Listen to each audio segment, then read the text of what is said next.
Il a une arme chargée, il la met en joue là. Il la prend assez violemment, il va la repousser vers l'avant.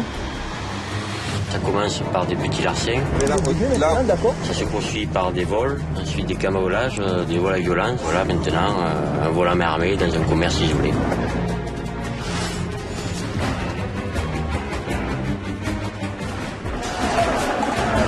Contrairement à ce qu'on pourrait croire, c'est plus forcément dans les grandes villes où on a la grosse délinquance.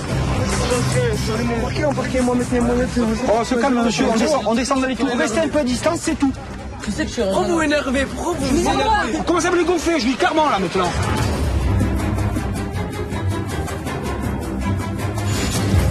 Il m'a montré le chargeur, il m'a dit regarde, je suis pas un rigolo, il a rechargé, il a armé son arme, il me l'a mis sur la table, il m'a dit maintenant tu vas me donner tout ce que tu as. Il y avait des tuiles, ils ont cassé le placo, ils sont tombés par là. Tout était renversé, cassé, les verres, les tasses, tout. Ben, un sentiment de haine, d'injustice, on comprend pas quoi.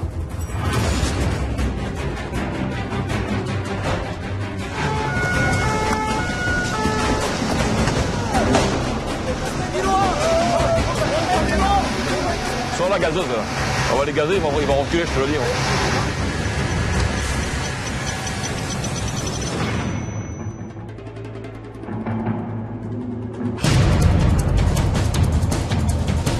« 22h, gendarmerie de Lunel, à quelques kilomètres de Montpellier. Allez, on y va.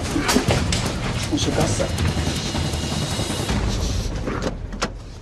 Sébastien, adjudant, quitte la brigade en urgence.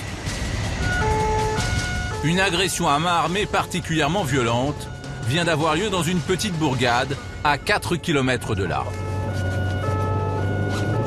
Ouais, salut, c'est Lunel là. Tu me reçois? Ouais, dis-moi, j'ai entendu parler de coups de feu, c'est ça, correct? Ok, d'accord, ok. C'est une tentative de cambriolage, correct? Là, on part sur un vol avec violence qui serait commis sur Saint-Nazaire-de-Pezonne, commune à côté de Lunel. Il y aurait eu des coups de feu de tirés sur la première approche qu'on a eue. Un agriculteur d'une quarantaine d'années a été attaqué par des cambrioleurs alors qu'il rentrait chez lui. Sur place, plusieurs voisins ont été témoins de la scène. Comment ils étaient? Ils étaient 4 ou 5, cagoulés. Cagoulés? Ouais. Ils sont partis par derrière, là. Ils sont ressortis par derrière. La victime, c'est cet homme. Le visage tuméfié et la bouche en sang. Il est encore sous le choc. Les agresseurs venus cambrioler sa ferme ont surgi d'un buisson et l'ont frappé violemment. Ils sont rentrés à la maison? Non. Cagoulés? Cagoulés, mec? Ils sont arrivés en courant, puis ils ont fait comme ça, ils m'ont foutu tout par terre, hein. Oh, on va te tuer, on va te tuer. Donne-moi les clés de la maison, donne-moi les clés de la maison. Et comme il ne voulait pas donner les clés, ils lui ont tapé la tête par terre et ils l'ont tabassé. J'ai vu la mort, hein. Les cris de la bagarre ont réveillé les voisins qui sont parvenus à faire fuir les cambrioleurs. C'était il y a quelques minutes à peine. Pour partir à leur recherche, Sébastien et un de ses collègues interrogent le père de la victime qui a assisté à l'agression. Est-ce que vous avez un signalement, un véhicule ou quelque chose, une plaque? Non, ils sont sauvés à travers champ. À travers champ? Ils étaient cagoulés. Cagoulés? Ouais. Au nombre de combien? De 4? 4? Oui. Taille grande, petit?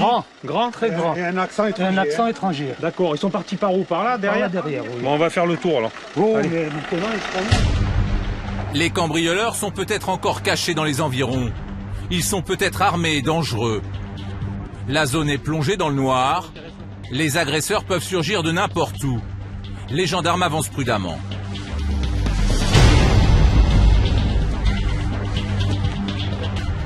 En 5-10 minutes, vous pouvez vous extraire par X chemin derrière, quoi.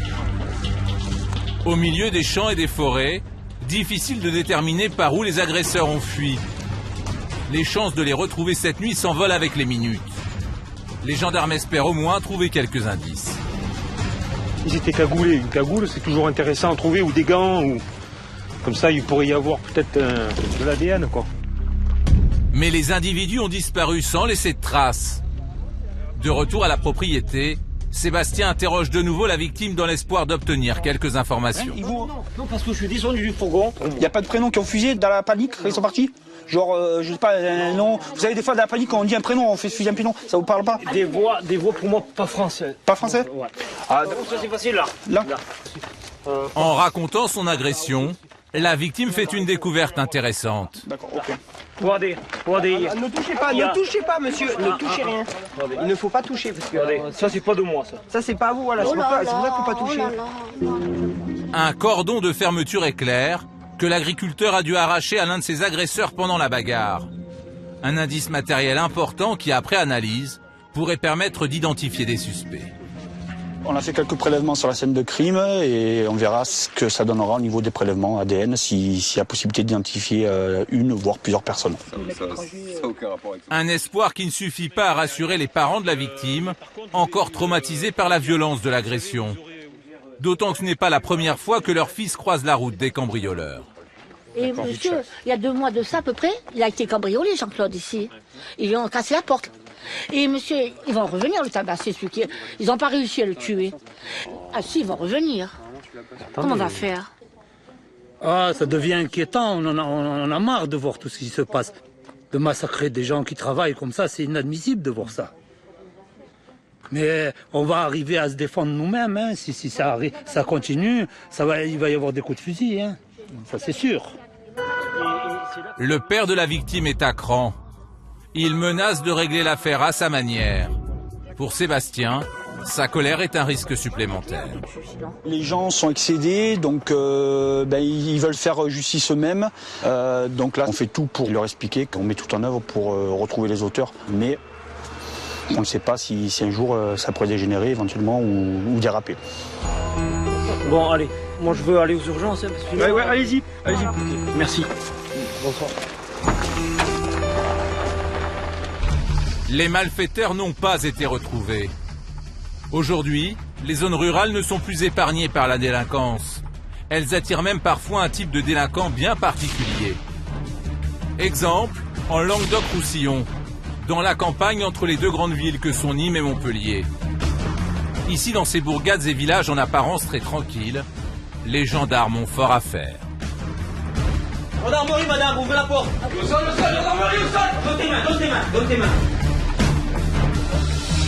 Braquage, trafic de stupes, cambriolage ou vol de cuivre. Les gendarmes mènent une lutte sans merci contre la délinquance. C'est d'ailleurs ici que s'est installée la plus grande brigade de gendarmerie de France. Ludovic, lieutenant, en est un des chefs. On est en zone de campagne, c'est assez discret, c'est pour ça qu'ils profitent de cette situation. Avec lui, 49 hommes, habitués à réagir très vite. Non, mais on vous demande gentiment de la fermer, vous la fermez maintenant. Pendant plusieurs mois, nous avons suivi ces gendarmes, mobilisés 24 heures sur 24, contre les délinquants de la campagne. À Lunel, la gendarmerie est située juste à côté du centre-ville. Ludovic a 42 ans. Il est adjudant et il a intégré la brigade il y a 8 ans. Alors il connaît par cœur le calme trompeur de la campagne. Contrairement à ce qu'on pourrait croire, c'est plus forcément dans les grandes villes où on a de la grosse délinquance, puisque maintenant la délinquance s'exporte. On n'est pas loin de l'autoroute, on est situé entre Nîmes et Montpellier. C'est pas parce qu'on est dans les petites agglomérations qu'il se passe rien. En zone gendarmerie, les vols avec violence ont d'ailleurs augmenté de plus de 8% l'an dernier. Il y a pas mal de commerces qui régulièrement font l'objet de vols. Sur la droite, vous avez un bar qui a fait l'objet de plusieurs vols avec effraction. Toujours sur le même boulevard, vous avez une parfumerie qui fait l'objet régulièrement de vols à l'étalage. Contrairement aux grandes villes, dans les villages, les petits commerces sont parmi les derniers lieux où les voleurs sont certains de trouver de l'argent liquide. Et parfois, cela dégénère. Exemple à Saturargues, à 7 km au nord de Lunel. La petite bourgade a été le théâtre d'un vol à main armée particulièrement violent. Dans ce hameau d'à peine 900 âmes, on compte quelques rares commerces, dont la supérette, fréquentée par tous les habitants. C'est ici qu'a eu lieu le braquage, en plein jour. À la gendarmerie de Lunel, Ludovic est en charge de cette affaire. La scène, d'une rare brutalité, a été intégralement filmée par la caméra de surveillance de la supérette. Il est 8 h le matin, il n'y a encore personne qui est dans le magasin, à part la propriétaire. La propriétaire se trouve là. Elle est en train de ranger les bouteilles. On voit l'auteur qui arrive. Il a une arme chargée. Il la met en joue, là. Il la prend assez violemment, il va la repousser vers l'avant.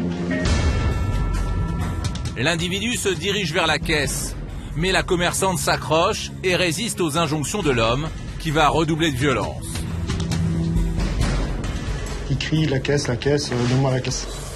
Il a le visage, on voit comme une espèce de cagoule qui est devant, un sac, un basket.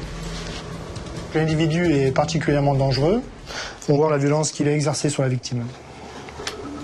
Là, il se dirige vers la caisse. Il pose son arme, il prend la caisse. La commerçante, encore au sol, en profite pour s'enfuir et chercher de l'aide. Alors, il éclate la caisse. Il ramasse l'argent. L'auteur reprend son arme et prend la fuite. En tout, le braquage aura duré moins d'1 minute. Dans la caisse, un maigre butin. L'argent, c'est 200 €. Hein. On voit toute la violence déployée là avec une arme pour 200 €. Hein. Donc, de quoi va-t-il être capable demain? Est-ce que demain, on va pas passer au drame juste parce que dans l'altercation, un coup peut partir, il peut très bien tuer quelqu'un et c'est inquiétant quand même. Quelques jours après le braquage, les gendarmes ont retrouvé une arme aux abords de la supérette. Un fusil à canon scié, empaqueté dans une veste identique à celle de l'individu. Donc là, on vient de recevoir le rapport ADN du laboratoire. Et ce rapport est très intéressant puisqu'on s'aperçoit que sur l'intérieur de la veste, à 3 points différents, on retrouve le même ADN qui appartient à une personne qui est connue sur Lunel, connue de nos services, pour des faits de vol, un homme. Et on retrouve aussi un ADN féminin qui pourrait correspondre à la victime. Le braqueur serait un adolescent qui a habité Saturargues pendant plusieurs années. Âgé de 19 ans, dans le village, tout le monde le connaît, y compris sa victime. Ce genre de braquage est typique des petits villages. Bien souvent, les individus qui agissent seuls profitent du fait que le village est isolé, les gens sont partis au travail dans les grandes villes pour passer à l'action et profiter de l'éloignement relatif de l'implantation des gendarmeries pour agir plus ou moins sereinement. Ludovic a identifié le domicile du braqueur présumé. Son interpellation est programmée dès le lendemain. Plus tard, nous sommes allés à Saturargues pour tenter de rencontrer la gérante du magasin, victime du vol à main armée. Au revoir. Salut. Monsieur, bonjour, tu vas bien? Elle a accepté de nous parler. Depuis qu'elle travaille ici, elle n'avait jamais subi la moindre violence dans son magasin. J'étais en train de ranger le rayon ici. Donc j'étais blessée, donc quand il est rentré, il est venu donc derrière moi et c'est là qu'il m'a étranglé. Depuis je l'avais cassé d'ailleurs. Il m'a étranglé et puis il m'a donné des coups de poing, des coups de genoux. Il m'a fait tomber par terre. Je me suis relevée, il m'a retombé. Enfin, c'était... Et après il m'a tiré jusqu'à la presse. Là j'ai réussi à me cramponner à la presse. Et il a continué à me rouer de coups jusqu'à que je tombe et après à un moment donné il m'a lâché et là j'ai réussi à partir dehors. Au-delà de la brutalité de l'agression, la commerçante est toujours bouleversée par l'identité du braqueur. Un jeune client qui fréquentait sa boutique depuis son enfance. 90, 1, 10. Quand j'ai su que c'était lui, je dis, le jour même, j'ai dit c'est pas possible, c'est pas lui quoi. Moi je l'ai innocenté entre guillemets. Hein. En le connaissant, on se dit c'est pas possible, il peut pas vous faire ça quoi. Bah, c'est surtout que maintenant à cause de lui, je suis très angoissée, quoi. Je vis plus pareil. Quand il n'y a plus personne dans la boutique, c'est angoissant, voilà. La peur quoi, la peur que ça recommence. Hein. Moi je me réveillais la nuit, il a fallu que je m'aide de médicaments. Hein. La nuit je me réveillais en revivant l'agression quoi. Non, ça a été très très très violent. Voilà. Après l'agression, la gérante, encore sous le choc, a quand même repris le travail. Mais désormais, elle porte en permanence sur elle une bombe lacrymogène.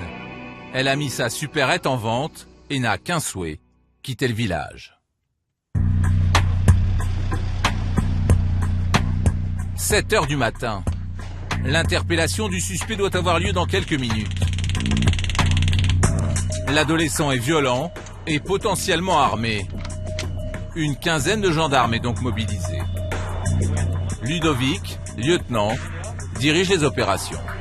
On va faire un brief de départ sur l'opération de ce matin. La difficulté pour cet objectif, c'est qu'il a plusieurs adresses potentielles. Et c'est pour ça qu'en fait, on a été obligé de monter, même pour une seule personne, je dirais 3 groupes et 3 cibles différentes. Une équipe va se rendre au domicile du père, une autre chez le frère où l'adolescent squatte régulièrement. La 3e interviendra chez la mère.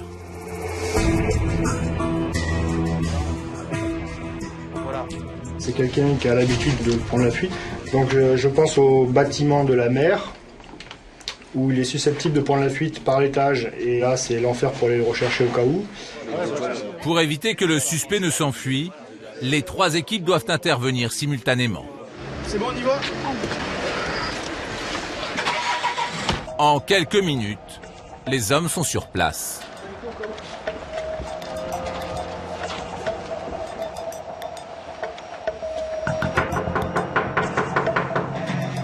Au domicile du père, l'appartement est vide. À quelques kilomètres de là, chez le frère, même scénario. Il ne reste donc plus qu'un lieu où l'individu est susceptible de se cacher. L'adresse de sa mère, c'est l'adresse la plus probable, mais on verra. Ce sera la surprise quand on tapera à la porte. Il est 7h30. L'équipe de Bruno espère surprendre le braqueur à son réveil. Les 2 voitures de l'équipe se suivent. Mais à une dizaine de mètres de l'appartement, coup de théâtre. Nous dépassons l'individu, tranquillement accoudé à un véhicule. On y va. Les gendarmes encerclent le suspect. Pris en tenaille, il se laisse arrêter presque sans réagir. On vous explique, on vous place en garde à vue. Connu pour être violent, il est fermement menotté. Oui, mais là, d'accord. D'accord. D'accord. Vous m'écoutez. Alors, comme ça va plus vite. Vous descendez d'un ton et vous tenez. Alors, vous avez le droit à un avocat? Vous voulez un avocat? Oui? Commis d'office, hein? Ou vous en avez un particulier? C'est moi, c'est mon avocat. Le jeune homme est placé en garde à vue. Mais avant de l'emmener à la gendarmerie, les enquêteurs vont fouiller son appartement. Voilà. Là, on va aller faire une perquisition puisqu'on a des effets vestimentaires à récupérer. Donc, on va voir s'ils sont au domicile de la maman.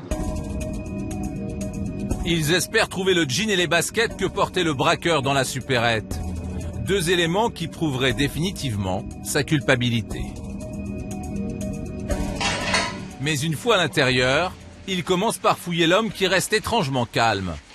Ils craignent qu'il cache une arme. C'est bon. On va remettre la veste. Posez la cigarette et le briquet là pour l'instant. Allez. Vous venez ici, je vous rattache, d'accord? Non, mais vous partez pas. C'est un garde à vue là, vous savez? Allez, dis-nous où c'est. Ta chambre, elle est où là? C'est là ta chambre? C'est ça, celle-là? Allez, rentre à fouiller là. Ils vont passer tous les recoins des 3 pièces de l'appartement au crible. Ouais, sur les godasses. Là, on fouille tout alors. Ok, bon, les chaussures, c'est bon. C'est dans un placard, presque en évidence, qu'étaient cachées les preuves que les gendarmes cherchaient. Bon, on te saisit cette paire de pompes, d'accord? On va mettre tout ça sous scellé. Le suspect est emmené à la brigade pour être auditionné avant d'être jugé en comparution immédiate. Selon Bruno, le jeune braqueur a suivi un parcours criminel tristement banal.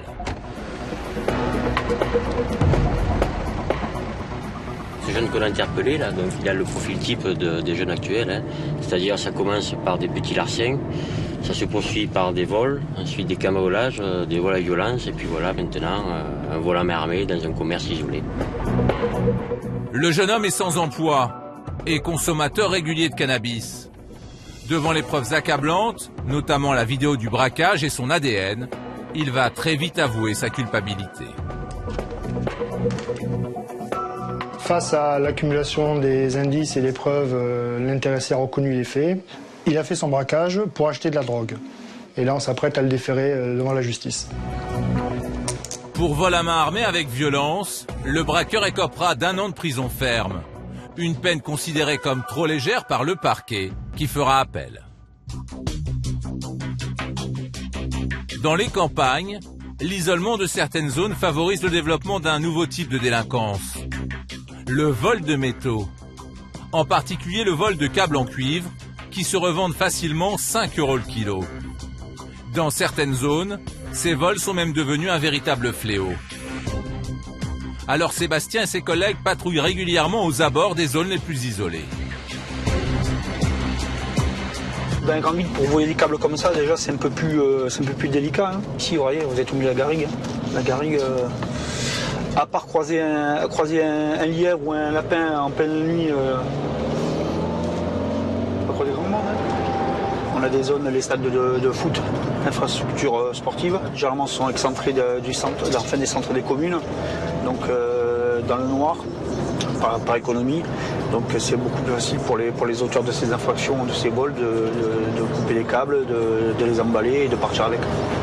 En quelques mois, les gendarmes ont déjà recensé 18 vols de métaux, rien que sur cette zone.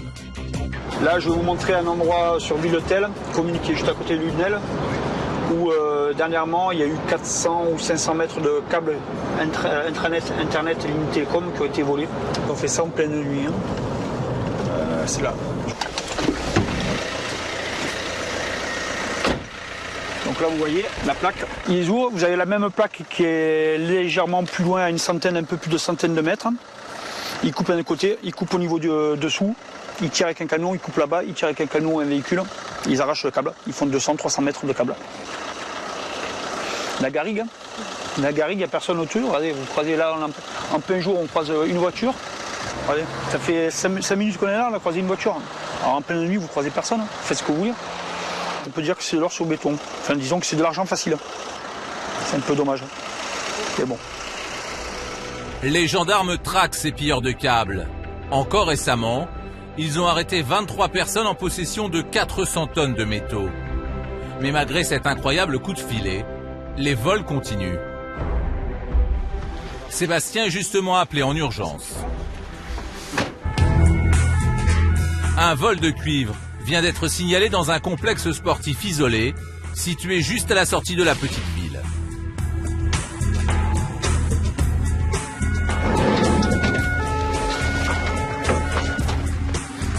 C'est pas un truc qui est ouvert là-bas? Ah si, regarde, le bloc il est ouvert là. Il y a celui-là qui est ouvert là. Ouais. C'est celui-là qui doit être ouvert. Il est ouvert, Gilles? Ah, tous ils les ont ouverts. Putain. Les voleurs ont forcé tous les poteaux du stade de foot. Leur cible, les câbles électriques en cuivre qui alimentent les puissants projecteurs. Ils coupent entre deux poteaux, oui. Ils sectionnent et comme ça ils tirent le câble. Comme ils passent en souterrain le câble. Ils récupèrent le câble. Ben, tant que le cours du cuivre est haut, c'est intéressant, hein. Ils en profitent. Entre chaque poteau, plusieurs centaines de mètres de câbles et autant de kilos de cuivre, propres à la revente. Bonjour. Regardez le stand. Il y a celui-là là-bas qui est ouvert. On va aller voir celui-là là-bas, qu'ils ont ouvert. On va aller voir là-bas. En attendant que les experts scientifiques viennent relever les empreintes, Sébastien constate l'étendue des dégâts. Voilà, ça c'est du cuivre. Le coupé celui-là? Il a été sectionné mais ils l'ont apparemment pas tiré. Les voleurs n'ont en fait pas réussi à prendre grand-chose. Le stade possède un système de sécurité simple, mais très efficace. Un bloc de béton enterré, dans lequel les câbles sont emprisonnés. Un dispositif ingénieux pour dissuader les voleurs qui n'en sont pas à leur première visite surprise dans ce complexe sportif. Ils avaient volé uniquement les 2 terrains du fond. Puis pour Noël, ils ont volé tous les terrains. Yes. À la fin des réparations, le jour d'après, ça a été revolé. Ces derniers temps, ça s'arrête plus là. En tout, 3 vols d'une valeur estimée à 60 000 €.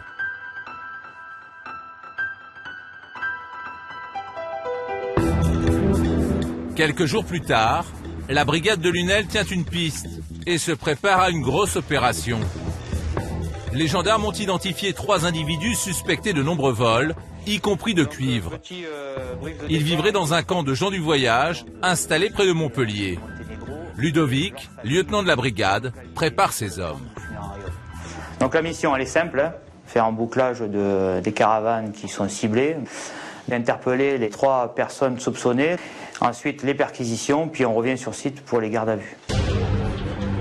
Ludovic a choisi d'attendre le lever du soleil pour intervenir, car le camp ne bénéficie d'aucun éclairage public. Il se situe à plus de 20 km à l'est de Montpellier, à la limite de la zone d'intervention des gendarmes. Il s'agit de camps donc, de populations qui viennent des pays de l'Est, ex-Yougoslavie et Roumanie principalement. Et c'est vrai que cette population, même si elle n'est pas sur notre circonscription, se déplace chez nous pour commettre un certain nombre de délits. On a une augmentation de ce type de délinquance et de l'implication de ce type de population dans la délinquance qui touche notre circonscription. Le gendarme et ses hommes prennent la direction du camp. Ils se déplacent en force. Le cortège compte 7 véhicules. Ce matin, on a un effectif d'à peu près 25 personnels. On n'a jamais eu trop d'incidents, mais parce qu'on y va en nombre et parce que ça nous permet de prendre en compte le site et de le sécuriser. Voilà, ça évite tout débordement, c'est nécessaire. Ludovic craint une réaction violente des habitants du camp, qui accueillent rarement les gendarmes à bras ouverts. Mais surtout, il espère ne pas prendre tous ces risques pour rien. Les personnes qu'on doit interpeller, est-ce qu'elles sont là aujourd'hui? C'est toute la difficulté de cette population. Parce que voilà, ils bougent énormément, donc ils peuvent passer 2 jours ici et les 5 autres jours de la semaine les passer dans différents camps. Voilà, donc le camp est à droite là. Là on rentre dans le camp avec les véhicules pour pouvoir aller directement au contact des caravanes et figer les gens sur les caravanes. Pour éviter que ça sorte, ça parte en courant et qu'ils prennent fuite à travers champs. Au cours de leur repérage, les gendarmes ont déterminé avec exactitude quelles étaient les caravanes des suspects. Allez, go. Mais ils ont également pu être repérés et donc être attendus. Il y a un objectif là. Courez pas, faites gaffe. Attention. Voilà. C'est la gendarmerie. Bougez pas, donne tes mains.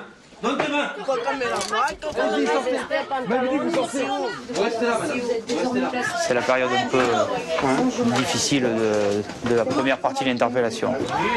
C'est-à-dire qu'on arrive, on a un réveil pour la plupart et c'est vrai que c'est le moment un peu délicat. On en a une cible. Mais le repérage était bon. L'homme en t-shirt blanc est l'un des 3 suspects. Donc, qu'est-ce que je fais? Donc, désormais, aujourd'hui, vous avez placé en garde à vue, vous avez bien compris ça, et vous allez devoir répondre à mes questions. Mais alors que l'interrogatoire débute, l'ambiance va soudain s'électriser. La femme et la fille de l'homme deviennent presque hystériques. Allez, sortez, s'il te plaît, c'est pas fait comme ça. Non, je te dis bien, elle n'a pas le droit. Oh, ah, c'est pas terminé, comme ça, c'est bon. On vous a expliqué, c'est terminé maintenant. C'est pas, mais vous criez pas. Et tu cries depuis tout à l'heure. Mais je crie, ok, c'est bon, parce que on vous demande gentiment de la fermer, vous la fermez maintenant. Les gendarmes doivent calmer les femmes. Leurs cris pourraient alerter et exciter les autres membres du camp et faire dégénérer l'opération en quelques minutes. C'est toute la difficulté de gestion sur les lieux. On ne sait jamais comment ça va se passer. À nous de gérer en essayant de se faire respecter, parce que c'est important, et en même temps de faire descendre la tension. Le deuxième suspect, pris dans son sommeil, est également interpellé. Non, il reste avec la donnez-lui la cigarette comme ça. Mais le 3e homme, lui, manque à l'appel.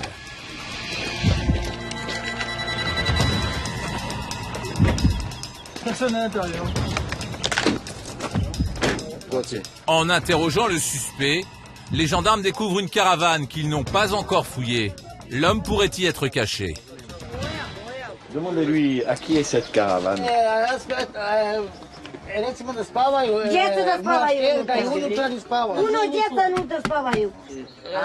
L'homme tente de dissuader les gendarmes de fouiller la caravane, ce qui renforce leurs soupçons. Comment? Bonjour, mademoiselle. Alors, sortez-les doucement, gentiment, mettez-les dans l'autre caravane, s'il vous plaît. Voilà. À l'intérieur, pas de suspect, mais une ribambelle d'enfants.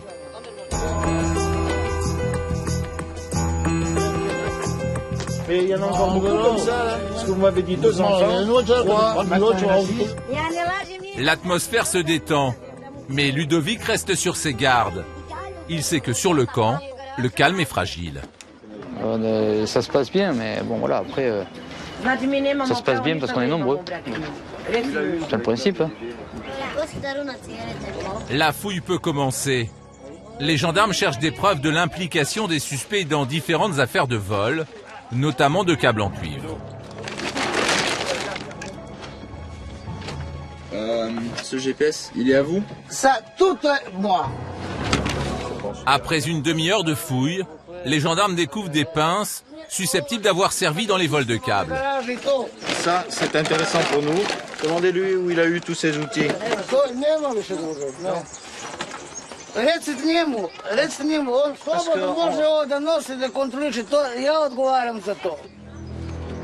Et à l'arrière du camp, 2 bacs remplis à ras-bord de câbles. Là, on trouve ce bac avec un certain nombre de câblages. Donc la difficulté, c'est attribuer le câble à un site de vol. Et bon, là, c'est difficile, quoi. C'est quoi, là? Si, là, t'as un gars. Regarde. Là, t'as une étiquette de société, là, avec une adresse, regarde. Jour de l'industrie à Montpellier. AGEI, Montpellier Sud. Ça peut être identifiable. Donc on va les saisir, ces câbles, pour pouvoir travailler dessus. Les 2 suspects arrêtés vont être entendus à la brigade. Ludovic pense avoir réuni assez d'éléments pour les mener devant un tribunal. Le bilan, c'est 2 personnes interpellées sur 3. On a saisi un certain nombre d'objets directement liés à l'affaire. Et après, on a pas mal de vérifications à faire sur d'autres choses qu'on a trouvées sur le site. Voilà. Mais vraiment très positif au niveau de ce qu'on a fait ce matin. Finalement, les 2 hommes ont avoué de nombreux autres vols. Mais leur implication dans l'affaire des câbles en cuivre va être difficile à prouver. En France, moins de 7% des cas sont résolus. À la campagne, l'isolement de certaines habitations rend également les habitants vulnérables à un type d'agression qui fait froid dans le dos. Le homejacking, une nouvelle forme de cambriolage où les malfaiteurs pénètrent de force dans la maison pendant que les habitants sont en train de manger ou de dormir. Et à la campagne, il n'y a souvent pas de voisins pour prévenir la gendarmerie. C'est ce qu'a vécu ce vigneron de l'Hérault, agressé à son domicile avec sa famille. Il habite toujours dans ce petit village du Minervois, à 1 heure de route de Montpellier. Le drame s'est produit en début de soirée, dans cette modeste maison. Guilain, un vigneron de 45 ans, est à table avec ses 2 enfants de 9 et 13 ans. Son épouse Florence, infirmière libérale, est encore au travail quand les malfaiteurs se présentent à leur domicile. Tout le monde s'est retrouvé à la maison. C'est 19h30, j'entends taper à la porte. Moi, je suis confiant, je vais ouvrir. Je pose la main sur la poignée, j'ouvre. Et là, je vois un canon de fusil en travers de la porte. Et derrière, il y a 4 personnes cagoulées, armées jusqu'aux dents. Pieds et mains liés, Guilain assiste impuissant à la séquestration de ses 2 fils, retenus dans leur chambre au fond de ce couloir, sous la menace d'une arme. Et après, moi, ils m'ont tiré dans la salle à manger, derrière, là, juste là, derrière, jusqu'au sol. Et vous êtes retrouvés où? Là, sur le tapis par terre, quoi, comme un chien, quoi. Et après, bon, là, ils m'ont demandé où étaient nos économies, les recettes des marchés, les bijoux de la famille, hein. Mais j'ai tout dit, quoi, parce que je voulais pas qu'on touche mes enfants. Mais le calvaire est loin d'être terminé, car aux yeux des malfaiteurs, le butin est trop maigre. Pour voir si Guilain dit bien la vérité, les voleurs redoublent de violence. C'est là qu'il y en a un qui m'a mis un coup de crosse de pistolet 9 mm en travers de la figure, donc j'ai eu le nez cassé, les dents cassées.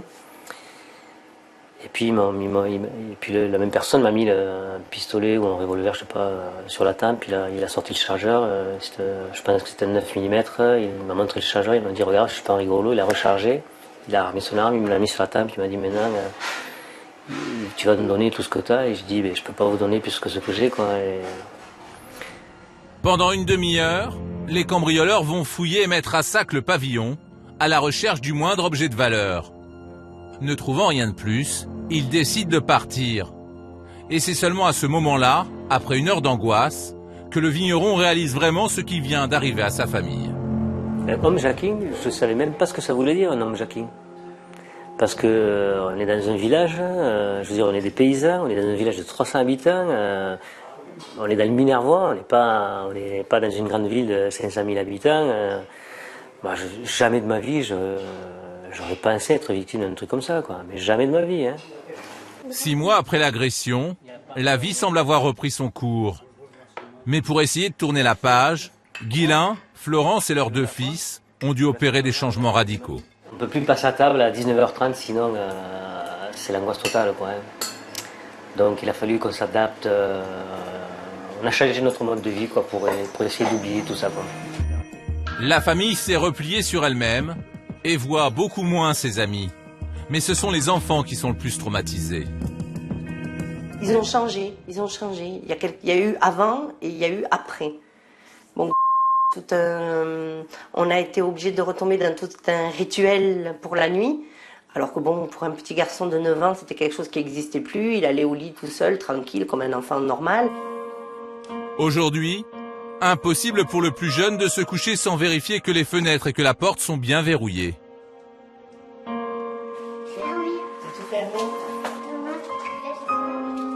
Quant à son grand frère, sitôt le repas terminé, il trouve refuge dans les jeux vidéo.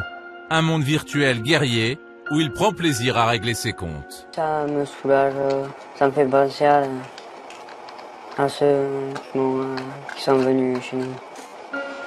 Je connais pas les monstres verts. Depuis l'agression, les 2 enfants sont suivis par un pédopsychiatre. Quant à Guylain, il vit dans la culpabilité de voir ses enfants traumatisés.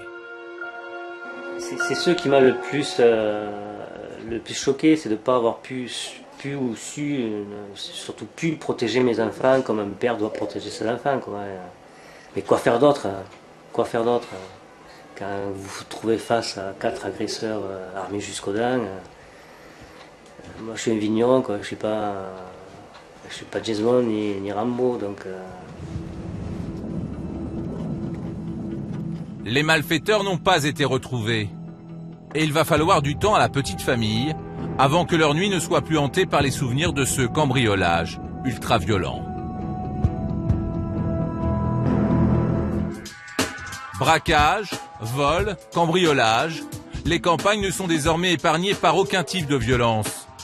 Et même les endroits en apparence les plus tranquilles peuvent réserver des surprises aux gendarmes. Car le calme de la campagne, cela peut aussi donner des idées à des délinquants. Ils se croient bien à l'abri des regards, mais ils ont tort. Grâce à un informateur, Ludovic a identifié un jeune homme qui cultiverait du cannabis dans son jardin, en toute discrétion, du moins le croit-il. Un phénomène de plus en plus fréquent en zone rurale. On a constaté depuis quelques années une augmentation de ce type de culture. Dans un jardin à l'extérieur, sur une région comme l'Hérault, c'est assez facile à cultiver. Mais malheureusement, encore aujourd'hui, la consommation d'herbes de cannabis et sa culture, et donc sa détention, reste quelque chose d'interdit. 5h30 le lendemain, les gendarmes sont sur le pied de guerre. Ludovic et ses hommes se préparent à aller interpeller ce trafiquant de drogue présumé. C'est calme comme lotissement. C'est quoi? C'est une habitation ou c'est un immeuble? Un pavillon. On serait sur une culture de plants de cannabis et puis une conservation de ces feuilles pour la consommation ou pour la revente. Pour l'instant, on n'en sait pas plus. La difficulté essentielle repose sur la présence d'un chien. Ça peut être un chien dangereux, des informations que l'on a, donc voilà. En plus du risque de morsure, le chien pourrait donner l'alerte et compromettre l'opération. C'est toujours un moment un peu délicat parce que même si tout est prévu, les réactions sont parfois variées. Le suspect n'a pas le profil habituel d'un dealer. Il habite chez ses parents. C'est là qu'il cultiverait du cannabis en plein cœur d'un quartier résidentiel d'un petit village. Pour être le plus discret possible, les gendarmes pénètrent dans la zone sans gyrophare, tout feu éteint. On a garé volontairement les véhicules un peu plus loin, c'est une question de sécurité. Accompagnés d'un maître chien, ils approchent à pied. Courez pas, courez pas. C'est là, c'est là. Une fois devant la maison, aucun bruit ni aboiement. Impossible pour les gendarmes de localiser l'animal. Ils entrent donc à l'aveugle. Chien. Dans l'obscurité, le maître chien maîtrise en quelques secondes le pitbull, encore endormi.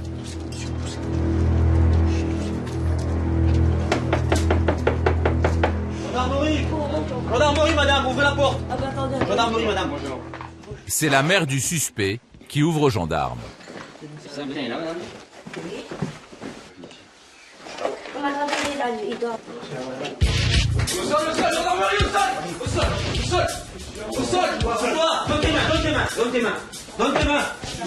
Donne tes mains, c'est bon. C'est bon. On vous place en garde à vue pour des infractions à la législation sur le stupéfiant. Stupéfiant? Ouais. Attendez, je comprends rien du tout. Qu'est-ce qui se passe? On va vous expliquer, madame. Allez-y. Les parents, tirés brutalement de leur sommeil, semblent ne pas comprendre ce que les gendarmes reprochent à leur fils. Vous avez quelque chose sur vous là? Il doit en avoir un petit peu ici. Il y a quoi, déjà 2-3 jours? Mais le trafic de stupéfiants, vous pouvez m'expliquer? Est-ce que vous êtes consommateur? Je suis consommateur, je suis pas un. L'homme âgé de 27 ans est mécanicien. Il nie faire pousser de l'herbe.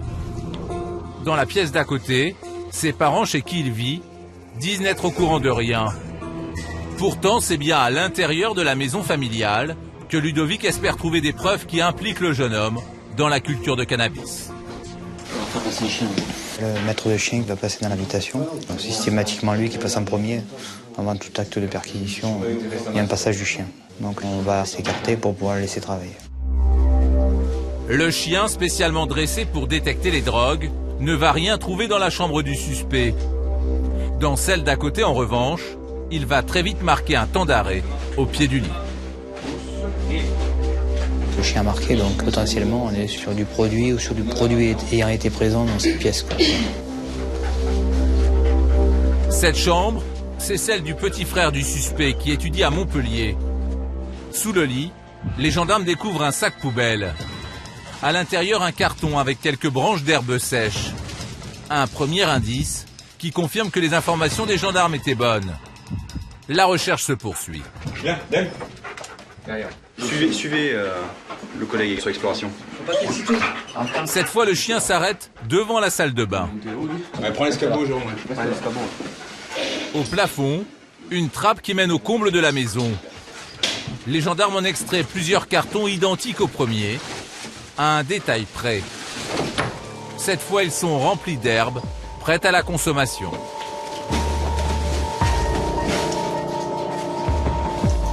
Même si pour l'instant je ne sais pas en quantité ce que ça donne. Ce que l'on trouve dans les combles confirme un peu les soupçons qui portaient sur cette personne. Au total, dans le grenier, 7 cartons de cannabis, soit 200 grammes. Une bonne prise pour Ludovic. Là, ça commence à être beaucoup, non? C'est plus que de la consommation. On peut le penser. Après, ça sera déterminé.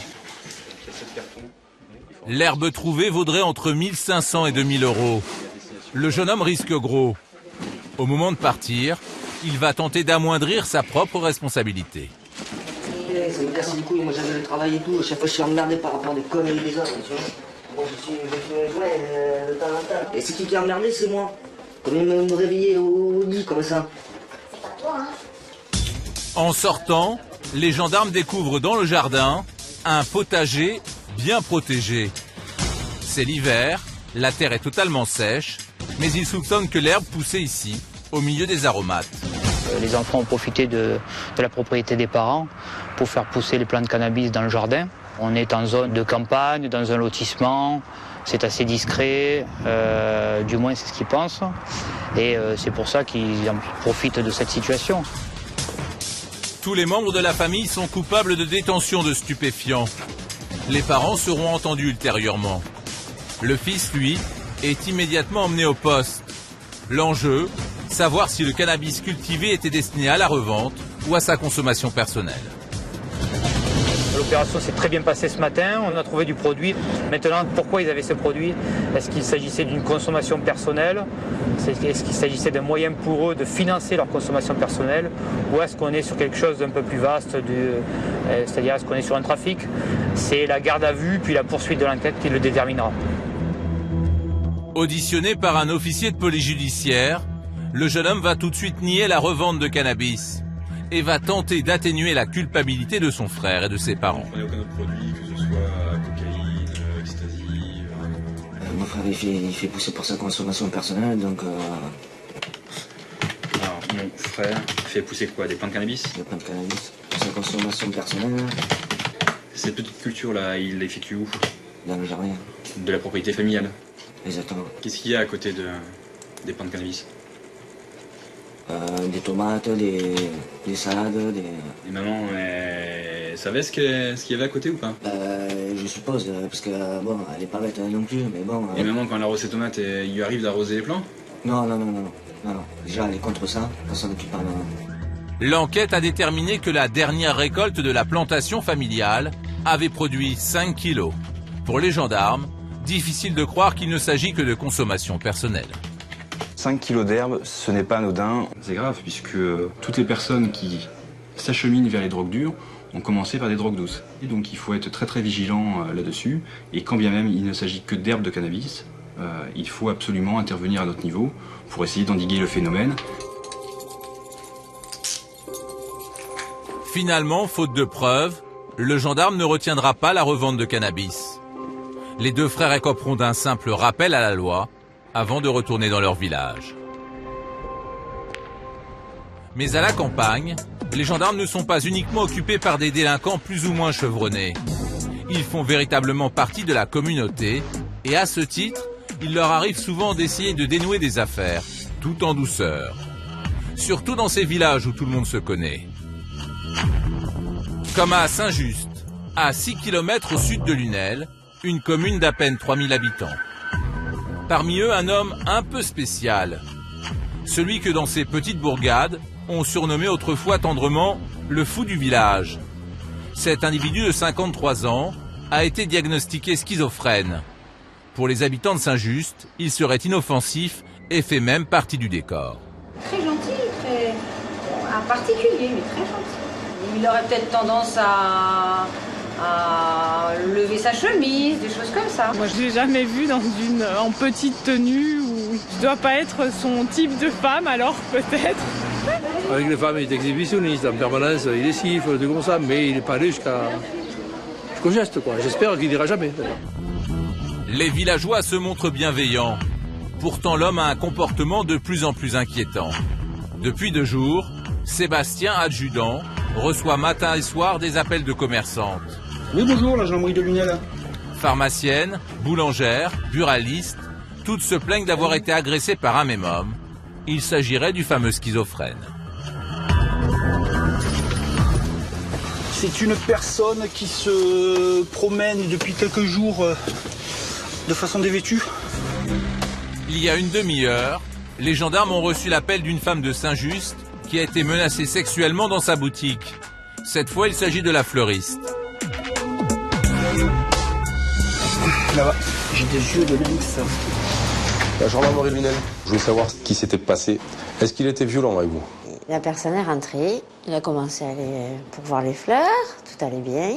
Ayant fini de faire mes roses, je suis allée derrière pour prendre un vase. Le temps que je fasse ça, que je prenne mon vase, je me retourne et déjà il était là derrière moi. Là ça surprend parce que j'ai aucune issue de secours, j'ai rien pour sortir. Donc j'ai eu très peur. Et il a commencé à se déshabiller, à me dire des choses, fais-moi jouir, je ne peux pas le faire tout seul. Et là j'ai eu très très peur. Donc je suis partie très très vite dehors. Le témoignage de la femme va très vite confirmer qu'il s'agit bien du schizophrène. J'ai jamais eu de problème avec lui dehors, il était très gentil. Bon, on m'avait prévenu qu'il prenait des cachets et qu'en ce moment il les prenait plus, mais bon, on me disait bonjour comme ça, bonjour Cathy dans la rue, mais bon, sans plus quoi. Je vous remercie. Merci, bonne journée. Au revoir. Les gendarmes ont déjà interpellé l'individu il y a quelques années pour des faits similaires. Ils savent qu'il est imprévisible. Ils décident d'intervenir immédiatement pour ne pas laisser à l'homme le temps de récidiver. On ne sait pas les réactions qu'il va avoir. Là, de faire ce qu'il a fait aujourd'hui à une fleuriste, de montrer ses attributs, de montrer, de se masturber devant un truc, c'est pas normal. Cette fois-ci, les faits se réitèrent de plus en plus fréquemment et on a l'impression qu'ils montent en puissance.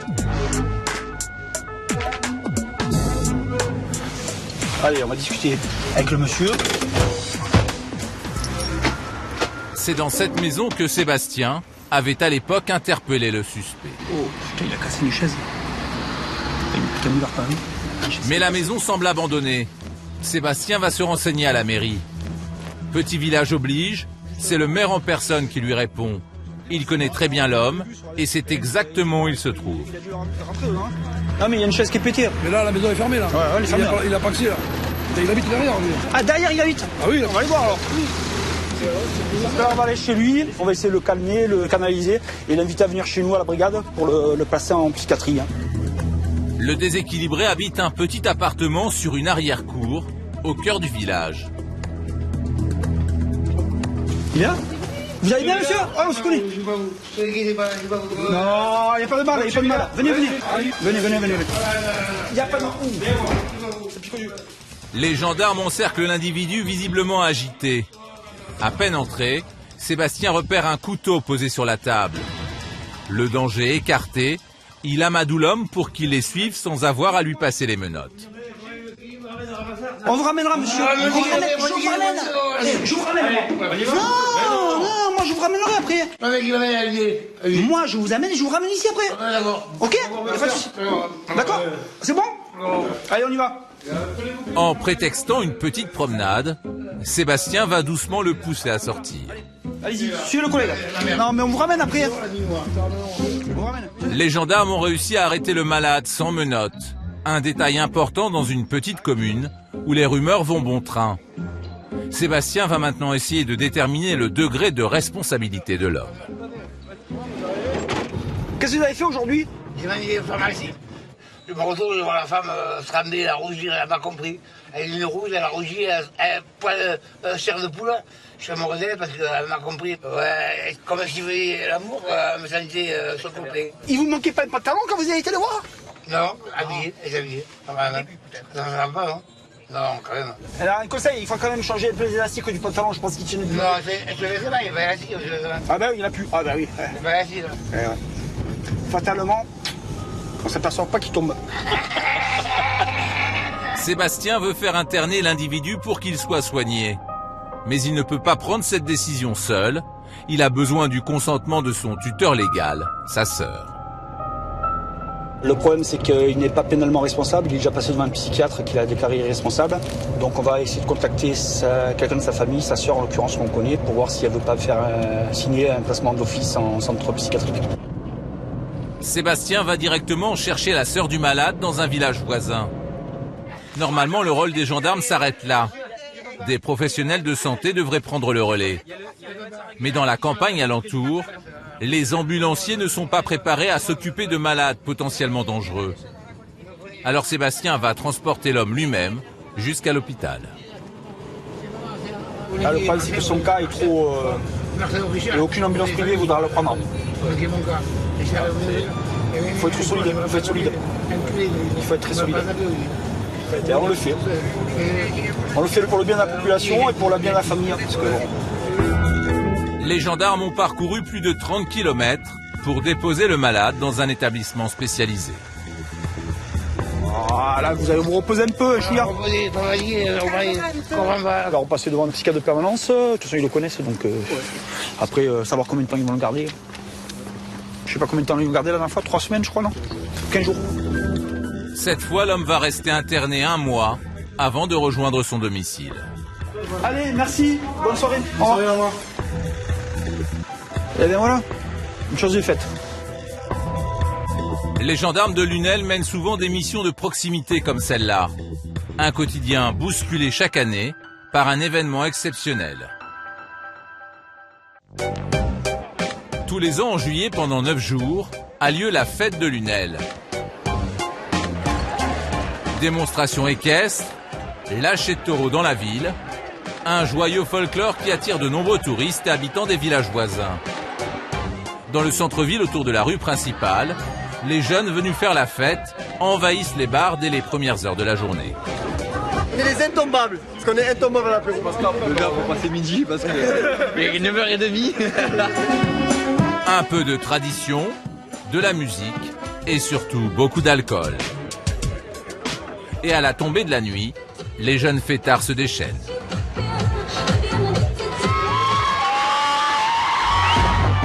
Sur la place centrale de Lunel, transformée en boîte de nuit, l'ambiance est plutôt bon enfant. Mais passé minuit, certains noctambules s'échappent du centre-ville et jouent les troubles fêtes dans les quartiers alentours. Sébastien et ses collègues s'attendent alors à tout. C'est la fête votive de Lunel qui dure 9 jours. Donc ça amène une population des villages environnants et consommation d'alcool est excessive.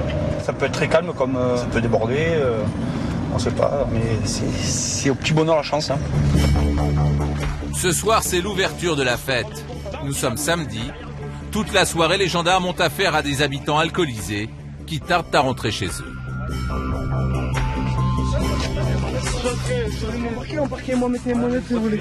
Voilà. On se calme, monsieur, on descend dans les tours. Restez un peu à distance, c'est tout. Tu sais que je suis pourquoi vous m'énervez? Pourquoi vous m'énervez? Trois fois comme vous dit, monsieur, vous comprenez pas. Vous commencez à me les gonfler, je dis clairement là maintenant. 2 heures du matin, à l'heure où les bars ferment, sonnant la fin de la fête, les 2 véhicules de la gendarmerie en patrouille sont appelés en urgence. 2 jeunes auraient mis le feu sur un parking privé à quelques rues du centre. Sur place, les pompiers tentent de maîtriser les flammes qui ont déjà détruit 3 véhicules. C'est l'homme en t-shirt orange qui a donné l'alerte. Une description vestimentaire là t-shirt blanc et short noir. Un short noir. Il est parti par là, après il est reparti, il est remonté sur la vieille. J'ai vu 2 jeunes avec un short noir et un tricot blanc en train de jeter un truc, de partir en courant. Et ça a pris de suite. Hein. Et bon, le temps de descendre, d'arriver ici, ils étaient partis. Les faits ont eu lieu il y a plus de 5 minutes. Pour Rodolphe et ses collègues, la chance de retrouver les 2 jeunes incendiaires s'amenuise. Après, short noir et short blanc, il y en a 350 000.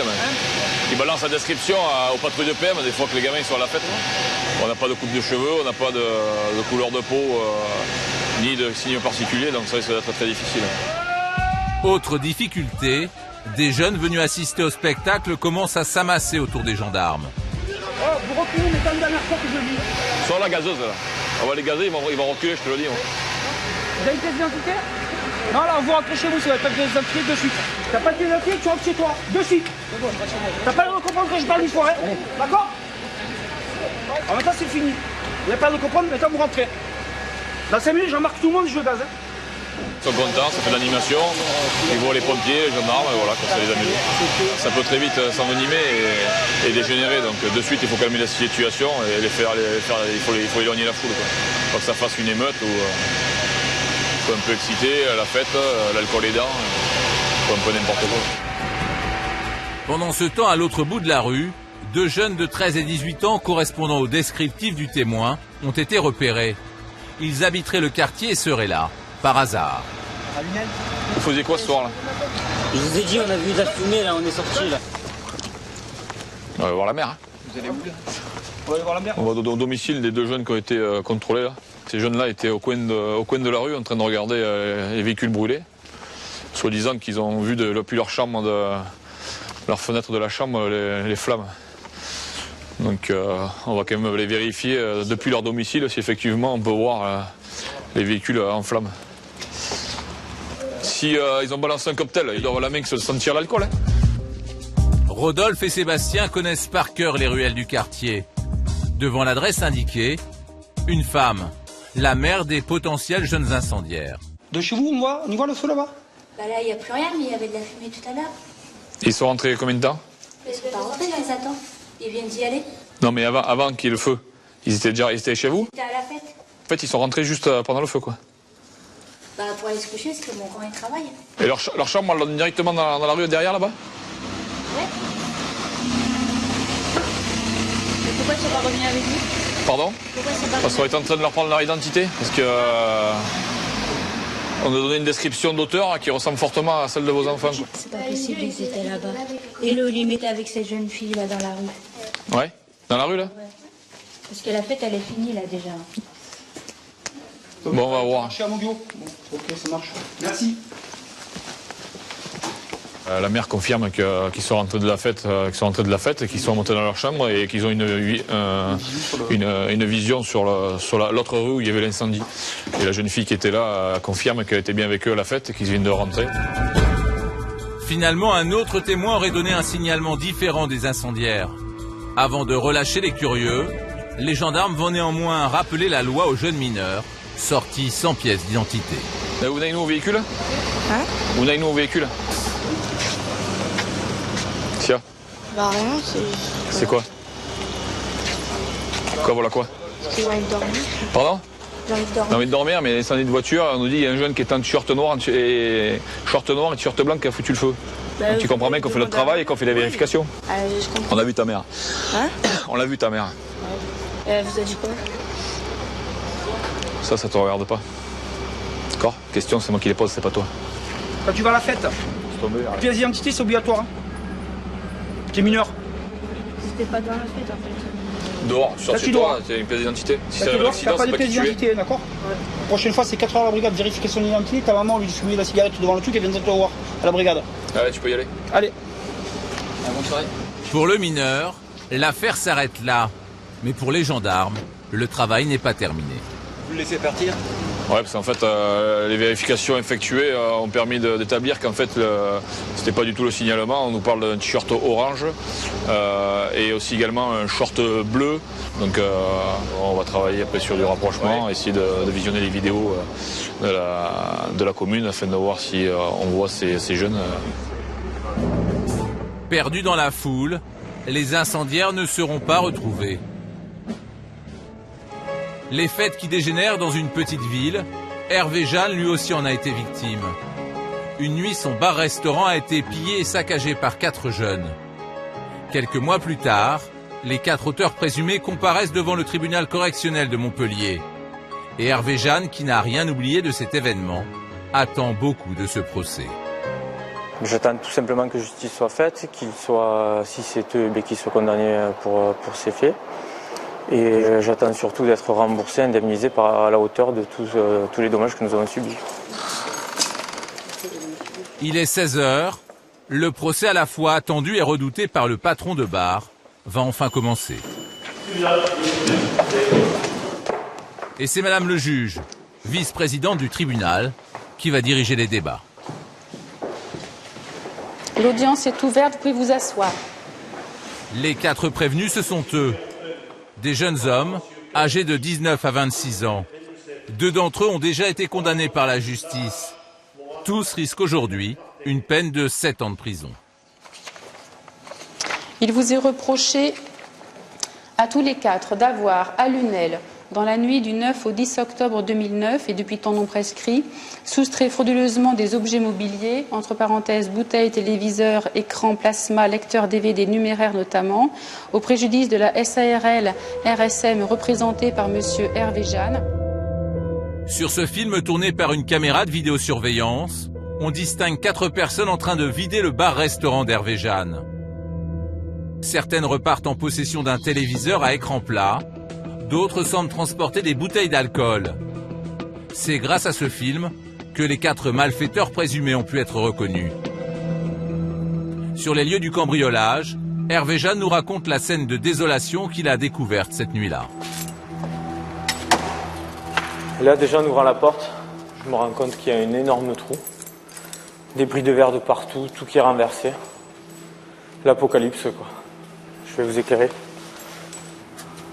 Aujourd'hui, le bar-restaurant a fait peau neuve. Impossible d'imaginer l'état dans lequel il l'a trouvé ce soir-là. Ils ont enlevé les tuiles, ils ont cassé le placo, ils sont tombés par là. C'est en effet par le toit que les cambrioleurs se sont introduits dans l'établissement. Tout était renversé, cassé, les verres, les tasses, tout. Et là, par terre, il y avait énormément de verres, de bouteilles, il y avait tous les placards ouverts. Ils sont servis des bouteilles de vin qu'on a là, comme projectiles. Et ensuite, je découvre toute l'étagère qu'il y avait avec le lecteur DVD, les DVD tout cassés, les vitres, des taches de vin au plafond, des trous dans le placo. Vous découvrez en face carnage, quel est le premier sentiment que vous avez? Un sentiment de haine, d'injustice. On ne comprend pas, quoi. On n'a rien fait, en pleine nuit, on se fait cambrioler, saboter, carrément le bar tout saccagé. On a vraiment la haine. Au total, entre le butin du vol et les dégâts occasionnés, le préjudice est énorme, près de 20 000 €. Retour au tribunal. Vous vous êtes placés tous les 4 en garde à vue et ensuite, donc, nous avons différentes versions. Appelés à la barre, les 4 braqueurs présumés tentent tour à tour de minimiser leur participation au cambriolage. Alors, bonjour, qu'avez-vous à dire? J'avais trop bu, je sais pas ce qui était avec moi ce soir-là, donc je savais pas trop ce que je faisais et tout. Je suis approché, j'ai vu du bruit, j'ai vu 2 ou 3 personnes porter un écran, je les ai aidés à porter. À entendre les 3 premiers prévenus, ils ne sont jamais entrés dans le bar-restaurant. Et les actes de vandalisme, ils n'y sont pour rien. Quant au 4e suspect, encore moins bavard, il nie totalement les faits. Alors, qu'est-ce qui s'est passé ce soir-là? J'ai fait l'apéro, je suis parti au parking, je récupère ma voiture, je rentre chez moi. Voilà ce qui s'est passé. C'est tout. C'est tout. D'accord. Monsieur, est-ce que vous pouvez venir à la barre, s'il vous plaît? Malgré l'indifférence affichée par les prévenus, la victime a gardé son sang-froid. Mais aujourd'hui, Hervé Jeanne voudrait bien comprendre. Pourquoi prendre les bouteilles du frigo pour les jeter sur les murs, faire des trous dans les placos, casser les vitres en face? Et tout simplement, il n'y avait qu'à prendre les tiroirs caisses avec l'argent dedans si c'était ce qu'ils étaient venus chercher, quoi. Je comprends pas pourquoi autant de dégâts. J'ai l'impression que c'est un acte gratuit, en fait. Tout à fait. Peut-être on s'y croise dans Lunel, mais bon, apparemment, il n'y a pas d'histoire, il n'y a rien du tout, je comprends pas. Asseyez-vous. Est-ce qu'il y a d'autres points à aborder dans ce dossier? Donc l'instruction étant close, la parole est à la partie civile. Viennent ensuite les réquisitions du procureur. Il va demander des peines allant de 10 mois de prison avec sursis à 2 années de prison, dont 1 an ferme. Et pour terminer, les plaidoiries des avocats de la défense, qui eux réclameront la relaxe des accusés. La décision sera rendue après la suspension d'audience qui a lieu maintenant. Sur le parvis du palais de justice, les accusés accompagnés de quelques amis ne semblent pas inquiets. Après 1 heure de délibération, le jugement tombe. Levez-vous, s'il vous plaît. Le tribunal, après en avoir délibéré, vous déclare tous les 4 coupables des faits qui vous sont reprochés. En répression, monsieur et monsieur, vous êtes condamnés à la peine de 18 mois d'emprisonnement, dont 10 mois sursis mis à l'épreuve pendant 2 ans. Concernant monsieur et monsieur, le tribunal vous condamne à la peine de 6 mois d'emprisonnement avec sursis mis à l'épreuve pendant 2 ans. Pour l'indemnisation de la partie civile, il y aura donc 5 000 € à verser. Madame le procureur, y a-t-il d'autres réquisitions? Je n'ai pas d'autres réquisitions, madame la présidente. Je vous remercie. L'audience est levée. Les 4 malfaiteurs s'en tirent plutôt bien. La relax. La relaxe, pas vraiment. Mais pour eux, c'est tout comme. Grâce aux aménagements de peine, ils vont en effet éviter la prison. Quant à Hervé Jeanne, il est satisfait, mais il n'entend pas en rester là. Je suis quand même assez content de la décision. Ensuite, pour ce qui est du dédommagement, pour un début, on peut s'en contenter. Mais par contre, ça ne s'arrête pas là, quoi. On va continuer pour aller au bout, parce qu'on n'a pas l'intention de perdre de l'argent sur cette affaire dont on n'y peut rien.